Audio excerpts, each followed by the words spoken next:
لو زهقانين ومش عايزين تقفوا في المطبخ كتير يبقى الوصفة دي ليكم. طاجن مكرونة بالفراخ زي بتاع محلات الكشري بنفس الطريقة ويمكن احلى كمان. ويلا بينا نبدأ. هنتبل الفراخ بمعلقة صغيرة من الملح، معلقة صغيرة من الفلفل الاسود، معلقة صغيرة من البابريكا المدخنة بتدي طعم حلو قوي، واكيد والاساسي توم باودر وبصل باودر، ومعلقتين كبار من الزيت. واقلب الميكس ده كله كويس مع بعض ودخله التلاجة لمدة ما تقلش عن 6 ساعات. ممكن كمان لو عايزين نعلي التيست اكتر بنزود معلقة صغيرة من بهارات الفراخ. طاسة على النار فيها شوية صغيرين جدا من الزيت لان تتبيلة الفراخ اساسا كان فيها زيت. تكون سخنة جدا علشان الفراخ تاخد معانا التشويحة والصدمة وفي نفس الوقت ما تنزلش اي سوائل. اول ما تتشوح معانا وتاخد اللون ده هبدأ انزل عليها بالفلفل الاخضر، حامي وبارد او بارد بس زي ما انتوا حابين. بعدين اقلبهم كويس جدا واسيبهم حوالي 5 دقايق لحد ما الفلفل بس يدبل شويه. بعدين انزل بالبصل وهدي عليهم النار تماما لحد ما يستووا. يلا بقى هنا نعمل صلصه المكرونه وازاي تطلع معانا تقيله وطعمها حلو زي بتاعه المطاعم. حله على النار فيها شويه من زيت الزيتون او الزيت العادي، هنزل عليهم ببصلتين كبار متقطعين جوليان، وهزود عليهم معلقه من السكر علشان البصل يتكرمل ويدي معانا قرمشه حلوه. واهم حاجه اقلب باستمرار علشان البصل ما يتحرقش معانا.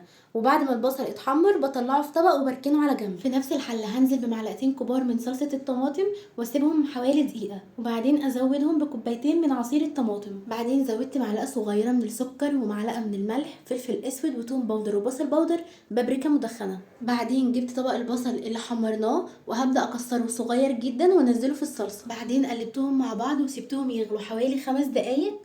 بعدين هديت عليهم النار تماما لحد ما الصلصه تتسبك ويبقى قوامها تقيل. ممكن كمان نزود معلقه صغيره من الخل وشويه من الكمون بيدوا المكرونه والصلصه طعم حلو قوي. هجيب بقى الطاجن اللي هبدا اشتغل فيه. ممكن نستخدم البايركس، الميلامين، الفخار، اي حاجه بتدخل الفرن.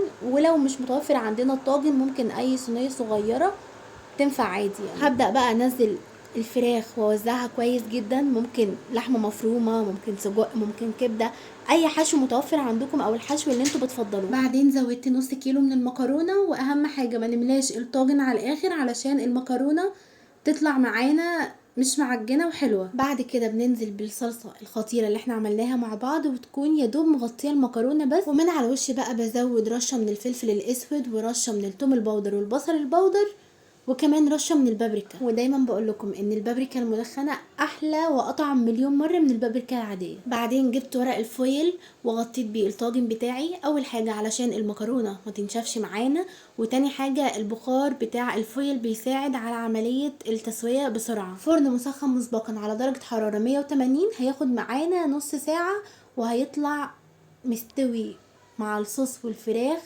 بجد طعمه حلو قوي. انا هنا بقى قلبت الطاجن وطلع معايا بالشكل اللي انتوا شايفينه ده، زي بتاع محلات الكشري، طبعا انضف وحاجة احنا عاملينها في البيت عارفين عاملينها بايه. الفراخ مستوية ودايبة كده وطعمها بجد جميل. بالهنا والشفا لكل اللي هيجربوها. ما تنسوش تقولوا لي رأيكم في الكومنتات، ولو عجبكم الفيديو ما تنسوش السبسكرايب واللايك والشير، وكمان ما تنسوش تتابعوني على الفيسبوك والانستجرام والتيك توك، واستنوني كل يوم في وصفة جديدة.